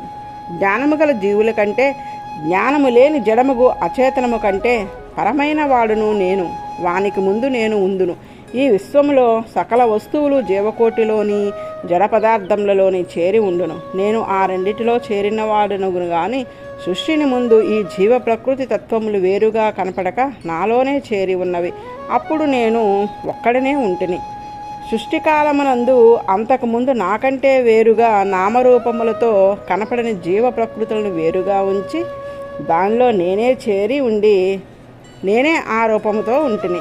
జగద్రూపమున ఉన్ననాడు ఉన్న వస్తువులు అన్నిటిలో నేను ఉండుటచే ఉన్నవాడను నేనే. ప్రళయకాలములో ఉపసంహరింపబడు పదార్థములన్నీయు నా రూపములే కనుక నేనే నా రూపమును ఉపసంహరించుకొనుచున్నాను. జగత్తు సృష్టికి ముందున్న నేనే, కార్యము అయిన జగద్రూపమున ఉన్నవాడును నేనే. ప్రళయములో అన్నీయూ కనపడకుండా పోయినప్పుడు మిగిలిన వాడును నేనే. నేనే కారణము, నేనే కార్యము అయ్యి ఉందును. కారణముగా ఉన్నప్పుడు చైతన్యము గల జీవులు, చైతన్యము లేని ప్రకృతి వేరుబాటు లేక నాలోనే చేరి ఉందురు కనుక ఒక్కడినే ఉందును. 3వ శ్లోకము. పురుషార్థ రూపముకు జ్ఞానస్వరూపము ఆత్మస్వరూపము అచిత్ సంబంధము లేకున్నను ప్రకాశించినదే. కానీ ప్రకృతిని భావించినప్పుడు, ప్రకృతిలో చేరి ఉన్నప్పుడు ఆత్మస్వరూపము ఉన్నట్లుగా భాషించదు. ఆత్మస్వరూపము భాషించినప్పుడు అచేతనము ప్రకాశించును. అది పరమాత్మ యొక్క మాయ అనగా చిత్ర విచిత్రమగు శక్తి అని గుర్తించవలెను. తేజస్సు ప్రకాశించినప్పుడు చీకటి కనపడదు, చీకటి ఆవరించినప్పుడు తేజస్సు కానరాదు. అట్లే ఆత్మానుసంధానము చేయనప్పుడు అచేతనమగు మాయ అనబడి ప్రకృతి భాషించినప్పుడు చైతన్య స్వరూపమగు ఆత్మ ప్రకాశింపదు. 4వ శ్లోకము. ఈ విధముగా ఉండు చేతనాచేతనములతో ఏర్పడినదే విశ్వము అంతయు. ఆ భూతములన్నిటి యందును నేను ప్రవేశించి ఉందును. నేను లోనలేని వస్తువు ఏదియూ లోకంనా లేదు. నేను వానిలో ప్రవేశించి ఉన్నను, ప్రవేశించి ఉండనట్లే ఉండును. వాని దోషములు నాకు అంటవు. నేను సకల భూతములలో వ్యాపించి ఉండియు వానికి వెలుపల కూడా అంతటా నేనే ఉండును. ఆకాశము, వాయువు, తేజస్సు మొదలగు భూతములు భౌతికములకు పదార్థములన్నిటిలోనూ వ్యాపించి ఉండును. కానీ వానికి వెలుపల కూడా అవి కనపడుచుండును. భౌతికములకు ఘటములు పగిలినను అందరి ఆకాశము కానీ వాయువు కానీ తేజస్సు కానీ నశింపదు.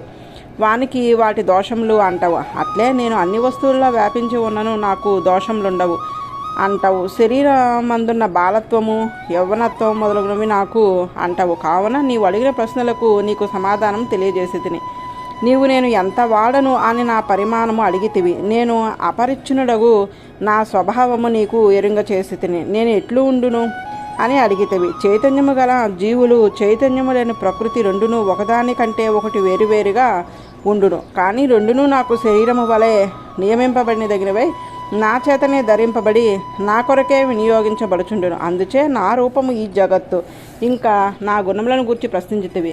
శరీరముకు చేతనాచేతనములందున్న ధర్మములు వానికి ఆత్మగా ఉన్న నా ధర్మములుగానే భాషించుచుండును. అందుచే ఈ విశ్వము ఎచ్చట ఏ ధర్మము కనపడినను అది నా శరీరమునకు చెందినదే కనుక వాని ద్వారా నాకే చెందినదగును. నేను ఏ కర్మ చేయుచుందునని ప్రశ్నించితివి. నేను సృష్టి, రక్షణము, సంహారము అన్నిటిలోని చేరి ఉండి నియమించుట అనే జగద్వ్యాపారములను చేయుచుందును. ఈ విధముగా నీవు ఎరుంగ కోరిన విజ్ఞానము అంతను నీకు ఎరుంగ చేసి తిని. ఇట్లు చతుర్ముఖ బ్రహ్మకు 4 శ్లోకములలో తన్ను గూర్చిన విజ్ఞానమంతను ఎరింగించెను. దీన్నే చతుశ్లోకి భాగవతం అందరు. ఈ 4 శ్లోకములు భాగవతమే భగవాన్ నుండి తాను పొంది చతుర్ముఖుడగు నారదునికి ఉపదేశించెను. నారదుడు వ్యాసునకు ఉపదేశించెను. వ్యాసుడు ఈ 4 శ్లోకములలోని విషయమును విస్తరింపజేసి 18,000 శ్లోకముల భాగవతమును రచించెను. ఇందు భగవాను గూర్చిన జ్ఞానమంతయు ప్రతిపాదించబడినది. కావున దీనికి భాగవతము అని పేరు వచ్చినది. తత్వజ్ఞానమును ఎరుంగగోరిన వాడు ఈ విషయమునే ఎరుంగదగును. ఇంతకంటే వేరొక విషయము ఎరుంగదగినది లేదు. చేతనులకు జీవులు అచేతనమగు ప్రకృతి శరీరము వల్ల తనతో విడదీయరాక చేరి ఉండే పరమాత్మ కంటే అతిరక్తి యొక్క వస్తువు వేరొకటి లేదు. అదే సృష్టికి ముందు కారణముగా, సృష్టి తర్వాత కార్యముగా ఉన్నది అని ఎరుంగుటియే విజ్ఞాన సర్వస్వము, భగవత్ స్వరూపము. దీనికి పరతంత్రులమగు జీవ ప్రకృతి స్వరూపము వానికి గల సంబంధం ఎరుంగుటియే తత్వజ్ఞానము. దీన్ని నువ్వు ఎల్లప్పుడూ ఏకాగ్రమగు చిత్తముతో ధ్యానించుచుండము. సృష్టి చేయనప్పుడు, సంహారము చేయనప్పుడు నేనే అన్నిటిలో ఉండి నిర్వహించుచున్నానని ఎరుంగుడిచే మోహము కలగదు. ఇట్లు భగవానుడు చతుర్ముఖునకు రహస్యమగు తత్వజ్ఞానమును ఉపదేశించాను. శ్రీహరి కర్మాత్మయమే జన్ములైన వాడు వెష్టి సృష్టికి అధిపతి అయి ఉన్న చతుర్ముఖులకు ఉపదేశం చేసి అతడు చూచుచుండగానే అతనికి దర్శింపచేసిన తన రూపమును మరుగుపరచను. కంటికి గోచరించిన రూపమును మరుగుపరిచిన శ్రీహరికి చతుర్ముఖుడు నమస్కరించెను. సర్వభూతముల స్వరూపము అతనికి గోచరించెను. వెనుకటి కల్పంలో ఈ విశ్వం ఎట్లుండెనో అట్లే అతడు సృష్టించెను. భాగవత ధర్మములను ప్రవర్తింపజేసి రక్షించిన బ్రహ్మ ప్రజలకు మంగళము కలుగవలని భావించి తాను కూడా యమములను నియమములను ఆచరించినాడు. అట్లు తపస్సు చేయుచున్న తన జనకుడకు బ్రహ్మను సేవించుచు ఆ ధర్మమును వినవలనని కోరిక గలవాడే నారదుడు తన శీలము చేత, వినయము చేత, ఇంద్రియ నిగ్రహము చేత అతనిని సంతోషపరిచి అతని నుండి మాయను తన వశమందుంచుకొనిన శ్రీ మహావిష్ణువు యొక్క మాయాశక్తిని ఎరుంగగోరి లోకములకు పితామహుడను తనకు జనకునుడగు బ్రహ్మను ప్రశ్నించెను. అతని ప్రశ్నలకు సమాధానముగా 10 లక్షణములతో కూడిన ఈ భాగవతమును చతుర్ముఖుడు నారదునికి ఉపదేశించెను. నారదుడు సరస్వతీ నదీ తీరమునందు పరబ్రహ్మ ధ్యానమునందు ఉన్నవాడును, వేద శాస్త్రార్థ తత్వములను మననము చేయుచున్నవాడును అగు వ్యాసునకు ఈ భాగవతమనది రహస్య జ్ఞానమును ఉపదేశించెను. వ్యాసుడు నాకు జనకుడు అగుడిచే నా యందు అనుగ్రహముతో నాకు ఈ భాగవతమును అనుగ్రహించినాడు అని శ్రీ సుఖయోగి పరీక్షిత్తునకు చెప్పాను. ఓ రాజా, నీవు అడిగితివి అని నేను ఈ రహస్యమగు భాగవతమును నీకు చెప్పుచున్నాను. ఇది విరాట్ పురుషుడగు అనిరుద్ధునిచే సృజించబడిన చతుర్ముఖుల నుండి ఈ లోకమున ప్రసరించినది. భాగవత పురాణము 10 లక్షణములు గలదని చెప్పితిని. సర్గము, విసర్గము, స్థానము, పోషణము, ఊతలు, మన్వంతర కథ, సర్వేశ్వరుని చేష్టితములను వర్ణించుట, నిరోధము, ముక్తి, ఆశ్రయము, ఇందు ప్రధానమైనది ఆశ్రయము. మనసును దేన్ని ధ్యానింపవలనో దాన్ని ఆశ్రయమందురు. ఆ ఆశ్రయము భగవానుడే. ఆ మనసునకు ఆశ్రయముకు భగవాన్ని స్వరూపమును స్పష్టముగా ఎరుంగుటకై ముందు 9 విషయములు ఇందు వివరించబడును. ఆకాశము మొదలగు పంచభూతములు, శబ్దస్పర్శ రూపరసగంధములు అనే భూతములకు సూక్ష్మావస్థలకు తన్మాత్రలు, జ్ఞానకర్మ ఇంద్రియములు, అంతకర్మకు బుద్ధి, శబ్దం చే గ్రహించబడే మహాతత్వం మొదలగు వాని యొక్క ఉత్పత్తి సర్గము అనబడును. ప్రకృతి పరిణామమును చెంది మహాతత్వం మొదలు పృథ్వీ వరకు మారిన తత్వములు ఉత్పత్తి క్రమమును ఎరుంగుట, సర్గమును ఎరుంగుట. పరబ్రహ్మముకు భగవానుడు తన సంకల్పంచే తనతోనే చేరియున్న సత్వరజస్తమో గుణములు గల ప్రకృతిలో ఆ గుణములలో వైషమ్యము కలిగించును. దానిచే సృష్టి జరుగును. అందులో మొదట సృజించబడిన వాడు చతుర్ముఖుడు. అతడు చేసిన వెస్ట్ సృష్టి విసర్గము అనబడును. శ్రీహరి శత్రువులను జయించి తాను అందరికంటే ఉత్కర్షతో ఉండుట స్థితి అనబడును. ఆ శ్రీహరి తన అనుగ్రహంచే ఈ జగత్తును రక్షించుట పోషణము అనబడును. ఆయా ప్రాణులు చేసేటి కర్మలచే వాసనలు ఏర్పడి ఆ వాసనలచే కలిగడి సంసారమునకు ఊతులు అని పేరు. ఆ ధర్మములను రక్షించుటకు ఆచరించుటకు మనువులు కొంతకాలం పరిపాలించుచుందరు. ఆ మనువులు పరిపాలించే కాలమునకు మన్వంతరము అని పేరు. మన్వంతరమునకు అధిపతులకు ఆ మనువుల చరితము మన్వంతరామ కథనము. సర్వేశ్వరుడు శ్రీహరి లోకరక్షణమునకై శిష్టులను రక్షించి దుష్టులను శిక్షించుటకు ధర్మమును స్థాపించుటకు ఈ లోకమున అవతరించిన అవతారములు చరిత్రము వర్ణించుట ఈశ చరితము అంటారు. భగవాన్ యందు నిరతశయమగు భక్తి గల భగవద్భక్తుల చరిత్రము కూడా అనేక విధముల కథలతో ప్రతిపాదించబడిన. సర్వేశ్వరుని కథలు వాని అనుయాయులకు భక్తుల కథలు ఈశాను కథలు అనబడును. జీవాత్మలు తమ శక్తులకు కర్మలతో కూడా సూక్ష్మావస్థ ఉన్న ప్రకృతిలో చేరి ఉండుట నిరోధము అనబడెను. జీవులు దేవ మనుష్య తిర్యక్స్థావర శరీరములను విడిచి స్వస్వరూపంతో అపహత పాపత్వము మొదలగు 8 గుణములు ఆవిర్భవించి పరమాత్మతో సమానముగు రూపమును స్వరూపమును గుణములను అంది ఉండుట ముక్తి అనబడును. ఈ జగత్తు ఎవరి నుండి స్థూల రూపమును వెలికి వచ్చుచుండునో, కొంతకాలము కనపడి మరలా అవ్యక్తంలో చేరుచున్నదో ఆ కారణమైన తత్వమును ఆశ్రయము అందరు. అదే పరబ్రహ్మమనియు పరమాత్మ అనియు చెప్పబడును. గుణములచే స్వరూపముచే దాన్ని మించిన తత్వం వేరొకటి లేదు కనుక దానిని పరబ్రహ్మము అందరు. కర్మవశముచే జ్ఞానానందములు సంకోచించిన జీవులకు మరలా వికాసమును కలిగించుచున్నది అవుడిచే దాన్ని పరబ్రహ్మము అని కూడా అందరు. భగవానుడే ఆత్మయందు నియమించువాడుగా అంతర్యామి అయి ఉండెను కనుక అతడు ఆధ్యాత్మిక పురుషుడు. అతడే ఇంద్రియములకు అభిమాన దేవతల యందు అంతర్యామి అయి ఉండి ఇంద్రియములను ప్రవర్తింపజేయుచుండెను. కావున అతడే ఆదిదైవక పురుషుడు. పై 2 విధములకు పురుషుల కంటే వేరుగు జ్ఞానయుగు ఆకాశాది భూతములందును శబ్దాదులు యందును అంతరాత్మగా ఉండేడు పురుషుడు అది భౌతిక పురుషుడు. ఈ విధముగా జ్ఞాత అనగా తెలుసుకొనడి వాడగు జీవుడు. వానికి జ్ఞానమును కలుగజేసే సాధనముగు ఇంద్రియములు. వానిచే ఎరుంగబడి శబ్దాది విషయములు కూడా భగవదాత్మకములే కనుక అంతయు ఆ పురుషుడే. ఈ మూడిటిలో ఏ ఒకటి లేకపోయినను జ్ఞానము కలగదు. జీవుడు లేకపోయినను ఇంద్రియములు లేకపోయినను ఇంద్రియములచే ఎరుంగబడే విషయములు లేకపోయినను జీవునకు జ్ఞానము కలగదు. కానీ ఈ మూడింటికి ఆశ్రయమగవాడు పరమాత్మ. పరమాత్మయే అవిద్యకు కూడా ఆశ్రయమై జీవునికి కూడా ఆశ్రయమై ఉండువాడు. అతడు విషయమున దగ్గరగా లేకపోయినను ఇంద్రియములు లేకపోయినను జ్ఞానము కలిగి ఉండడి సర్వజ్ఞుడు. ఆ పరమాత్మయే సృష్టి చేయుటకు చతుర్ముఖునిలో ఆత్మ అయి ఉండి తాను ఉండుటకు స్థానముగు పరిశుద్ధములకు జలములను సృష్టించెను. ఆ జలములలో అనేక వేల సంవత్సరములు ఉండెను. అందుచేతనే అతనికి నారాయణుడు అని వ్యవహారము కలిగెను. నారములు అనగా జలములు. అవి ఆశ్రయముగా ఉన్నవాడు కనుక అతనికి నారాయణుడు అని పేరు. మహత్తు మొదలుకొని పృథ్వీ వరకు గల భూతములు జీవుని అదృశ్యమనడి కర్మ కాలము స్వభావము అతని అనుగ్రహము వలనే ఉన్నవి. అతడు సంకల్పించినచో అవి ఉండవు.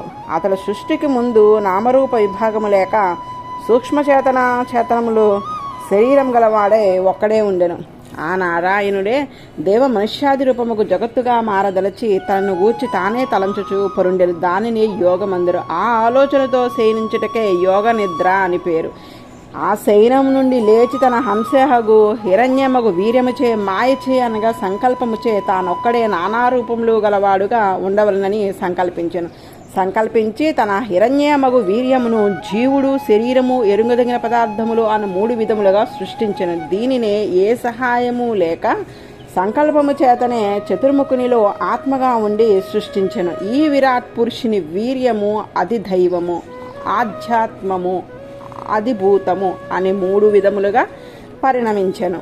ఇంద్రియములకు అధిపతులకు దిక్కు మొదలగు దేవతలను 11 ఇంద్రియములను అధిదైవము అనబడును. పృథివీ మొదలగు భూతముల యందున్న గంధము మొదలగు ఎరుంగబడి ద్రవ్యములు అధిభూతము అనబడును. ఒక సమిష్టి పురుషుడు చతుర్ముఖుడు అనుమష్టి పురుషునిచే అధిష్ఠితమైన ఒక రూపము. ఆ పురుషుని వీర్యము వెష్టికి కారణము. అది ఈ జీవులుగా ఇంద్రియములుగా విషయములుగా మారినది.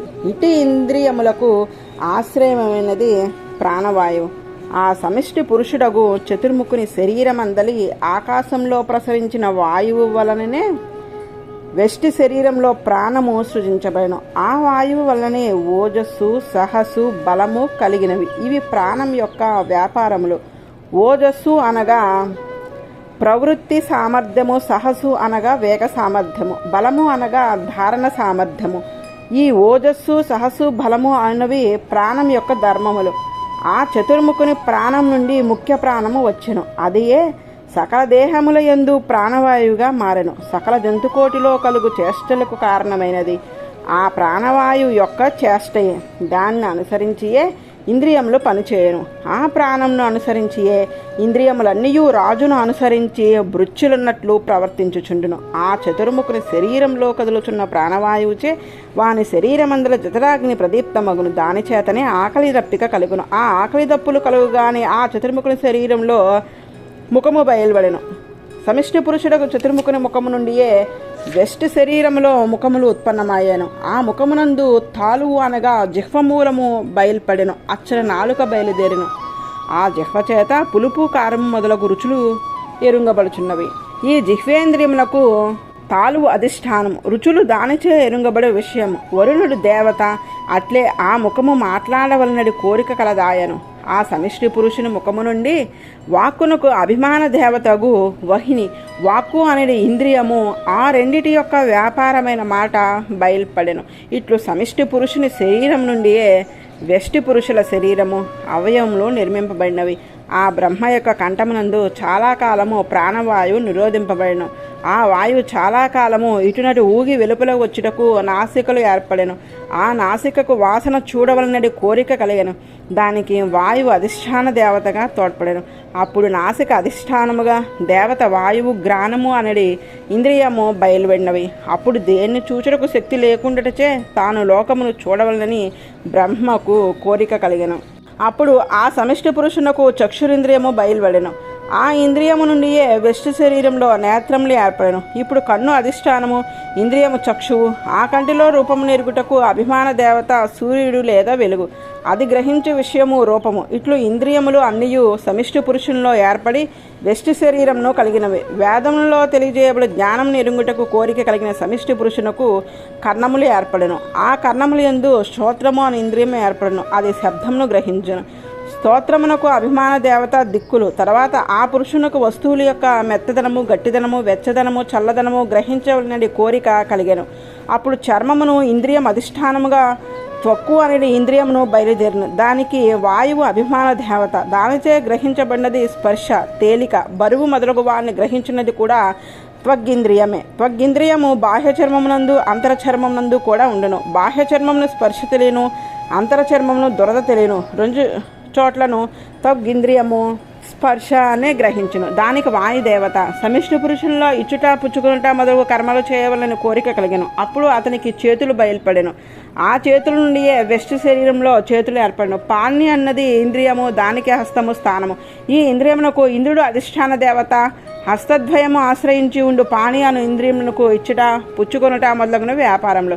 తర్వాత సమిష్టి పురుషునకు పాదములు బయలుపడినవి. వాయు నుండియే వెష్టి శరీరంలో పాదములు వచ్చెను. పాదములు అధిష్టానము. ఆ పాదముల యందు నడుచు సామర్థ్యము కలిగిన పాదములు అనేది ఇంద్రియము ఆవిర్భవించెను. దానినే గమనము, ఆగమనము అనగా రాకపోకలు జరుగుచుండెను. దీనికి విషయం యజ్ఞములో ఉపయోగించు హోమద్రవ్యములు తెచ్చుట. దీనికి విష్ణువు అధిదేవత. సంతానమునకు కారణముగు ఆనందహేతువుకు రతిని అనుభవింపవలనని చతుర్ముఖ బ్రహ్మకు సంకల్పము కలిగెను. అప్పుడు శిష్ణుమాన్ అధిష్టానమందు ఉపస్థానడి ఇంద్రియమును ఆవిర్భవించెను. దీనికి ప్రజాపతి అధిష్టాన దేవత. ఇవి చేయు కర్మ రతి. ఆనందము దీనిచే పొందిన విషయము స్త్రీ పురుషుల కలయికలలో కలుగు సుఖము ఈ ఇంద్రియాధీనమై ఉండును. సమిష్టి పురుషునకు స్వీకరించడి ఆహారంలోని మలమును వెలుపులకు వదలవలనడి కోరిక కలిగెను. అప్పుడు గుదము అను అధిష్టానమందు పాయువు అనేది ఇంద్రియము ఆవిర్భవించెను.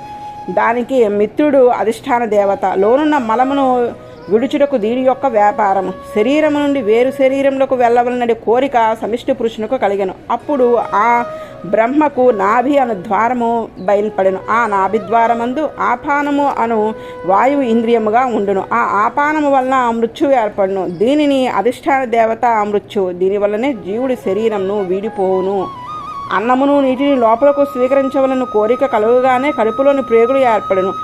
కుక్షి అనగా కడుపు అధిష్టానము. దాని యందు అంత్రములు అనగా ప్రేగులు అన్నము గ్రహించుటకు సాధనము. నాడులు నీటిని గ్రహించుటకు ఉపకరించును. అంత్రములు నాడులు అన్నవి రెండు మన కడుపులో ఏర్పడుటకు ఆ సమిష్టి పురుషుని కడుపులో ఏర్పడిన అంత్రములు నాడులే కారణము. వీనికి నదులు సముద్రము అధిదేవతలు. వీని వలనే మనకు సంతుష్టి పుష్టి కలుగును.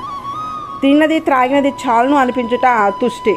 శరీరము పెరుగుట పుష్టి. మన స్వరూపమును మరుగుపరచడం మాయను గూర్చి ఎరుంగవలనని కోరిక చతుర్ముఖుల్లో కలుగుగానే హృదయం ఏర్పడెను. ఆ హృదయం అనేది అధిష్టానమునందు మనసు అనేది ఇంద్రియం ఏర్పడెను. దానికి అభిమాన దేవత చంద్రుడు. సంకల్పము అనేది వ్యాపారము మనసు చేయను. ఆ సమిష్టి పురుషుని మనసు నుండియే వెష్టి శరీరంలో మనసు ఏర్పడను. ఈ విధంగా సమిష్టి పురుషుని ఆయా భాగముల నుండి వెష్టి పురుషుని అవయవములు ఏర్పడినవి. ఇవన్నీ భూతముల యొక్క సంబంధము కలవే అయినను ఒక్కొక్క ఇంద్రియములలో ఒక్కొక్క భూతం యొక్క ప్రాబల్యం కలదు. చర్మము త్వక్కు అనేది స్పర్శం గ్రహించు ఇంద్రియము. రెండు విధములు. స్థూలమైన లోపలిది చర్మమని, పైనుండి సూక్ష్మము చర్మమని త్వక్కు అందరు. ఈ త్వక్కు చర్మము మాంసము, రక్తము, కొవ్వు, మధ్య, ఎముకలు అన్నవి 7 ధాతువులు. ఈ 7 ధాతువులు భూమి, జలము, తేజస్సు అను 3 భూతములచే ఏర్పడినవి. ప్రాణము, ఆకాశము, జలములు, వాయువు అను వానిచే ఏర్పడినవి ఇంద్రియములు. శబ్దము మొదలగు గుణములు గ్రహించుట స్వభావముగా గలవి.